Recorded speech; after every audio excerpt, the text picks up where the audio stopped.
ఓం అస్మద్గురుభ్యో నమ. బంధువులారా, మానవుడు తన కష్ట సుఖాలన్నింటినీ కూడా నలుగురితో పంచుకుపోవడము అనేటువంటిది చాలా ప్రధానమైనటువంటి విషయము.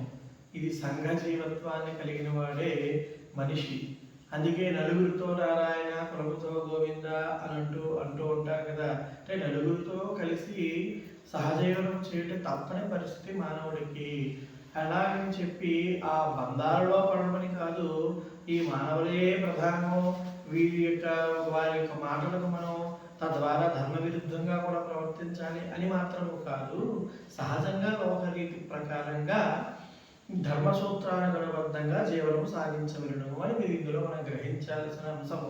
ఎందుకంత వివరంగా చెప్పవలసి వస్తుందంటే, మీరు మానవులు నలుగురితో బతకాలి అని అన్నారు కదండి. అంటే ఇప్పుడు ప్రస్తుత కాలంలో మెజారిటీ మానవులందరూ కూడా ధర్మ విరుద్ధమైనటువంటి పనులతోనే వారి కాలయాపన చేస్తున్నారు తప్ప ధర్మ సహితమైన బోధన చేసేటువంటి వారు లేరు. కనుక ధర్మబద్ధమైన జీవితంతోనే మానవులందరితో కలిసి జీవనం సాగించాలనేటువంటిది ప్రధానంగా మనం గుర్తుపెట్టుకోవాల్సిన అంశము. ఎందుకు ఈ విషయాన్ని ప్రస్తావన చేస్తున్నాము అంటే, మన కష్ట సుఖాల్లో నలుగురు కలిసి మనకు తోడువచ్చుట అనేటువంటిది ఈ భారతదేశంలో మన సంప్రదాయంలో ఉండేటువంటి ఒక ఘనమైనటువంటి అలవాటు, ఒక విశేషమైనటువంటి అలవాటు. అందుకే ఎవరి ఇంట ఏ వేడుక జరిగినప్పటికీ కూడా ఆ బంధుమిత్రులందరినీ పిలుచుకోవడము, సరదాగా వారందరితో ఆనందాన్ని పంచుకోవడము, వారందరూ కూడా వారికి తోచినటువంటి సహాయాన్ని వారు చేయడము ధన మన పూర్వకంగా చేస్తారన్నమాట. ధనం తను మన పూర్వకంగా అంటారు కదా. అంటే వారు వచ్చి ఆ పని ఈ పని సహాయం చేయలేసేటువంటి వారు కొంతమంది, వారు మానసికంగా సంకల్పం చేస్తూ వారి యొక్క సలహా సూచనలు ఇచ్చేటువంటి వారు కొంతమంది వారికి ఉండేటువంటి ధనమును సహాయం చేసేటువంటి వారు కొంతమంది. ఇలా ఒక మనిషికి వచ్చినటువంటి కష్టానికి లేదా సుఖానికి లేదా ఏదైనా అవసరానికి మిగిలిన వారందరూ కలిసి చేసి వేయుట, నలుగురు కలిసి ఇది నాది అని అనుకునేటువంటి ఒక సుహృద్భావన అంటారన్నమాట. మనోవైశాల్యము అంటే నా అనేటువంటి స్వార్థము నుండి ఒక మన అనుకునేటువంటి విధంగా పెంచుకునేటువంటి ఒక విధానం ఉన్నది. ఇది పూర్వపు మన వివాహ వ్యవస్థలో కానీ గ్రామాలలో కానీ చాలా చక్కగా ఒక ఇంట పెళ్లి జరిగితే ఆ ఊరు వారందరూ కూడా అది అందరి ఇంటి పెళ్లి వలె ఎవరికి వారు అందులో నిమగ్నమయ్యి వారికి తోచినటువంటి సహాయ సహకారము చేసేటువంటి వారు. ఈ వివాహ వ్యవస్థలో ఈ పెళ్ళైన తర్వాత చివరగా పురోహితులు వారు అంటారు, కట్న కానుకలు సమర్పించే వారు ఎవరైనా ఉంటే సమర్పించండి అని అంటారన్నమాట.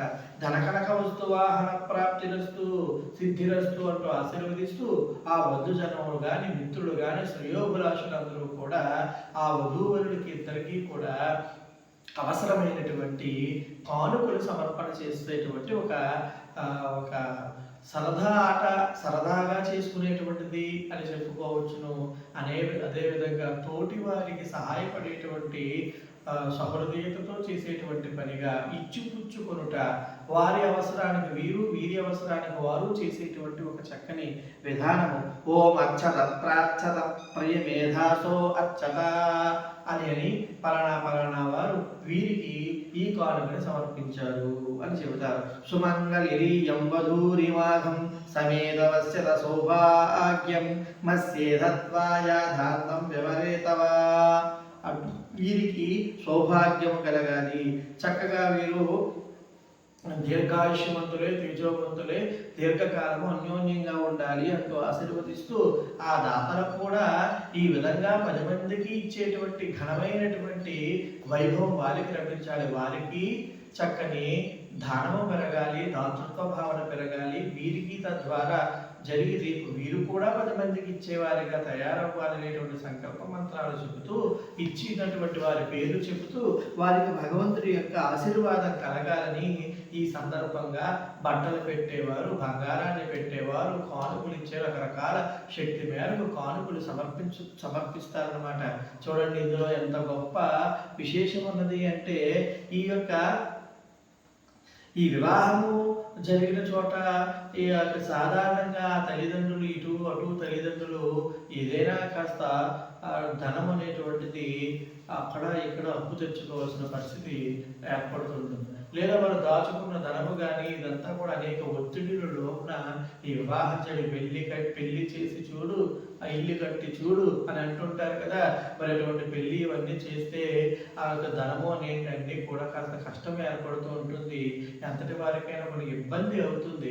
కనుక అలాగే కొత్త పెళ్లి కూతురు పెళ్లి కొడుకులు వీరు వివాహం అయిన తర్వాత ఇప్పుడంటే ఒక రోజు లీవ్ పెట్టి పెళ్లి చేసుకుని మరుసటి రోజు ఆఫీసులకు వెళ్ళిపోయే పరిస్థితులు వచ్చాయి. కానీ కాస్త కొంతకాలం మీరు అన్యోన్యంగా సరదాగా గడిపి ఉండేటువంటి వ్యవస్థ ఆ రోజుల్లో ఉండేది. కనుక ఆ దంపతులకి సహాయ సహకారార్థంగాను వారి తల్లిదండ్రులకు కూడా ఈ యొక్క ఆర్థిక పరమైనటువంటి అంటే చూడండి, ఆర్థిక పరమైనటువంటి ఇబ్బందులు నుండి 10 మంది చేయి వేసి ఒక కుటుంబాన్ని రక్షించేటువంటి ఒక గొప్ప విధానం. అంటే ఒక ఫైనాన్షియల్ అడ్జస్ట్మెంట్స్ అన్నమాట.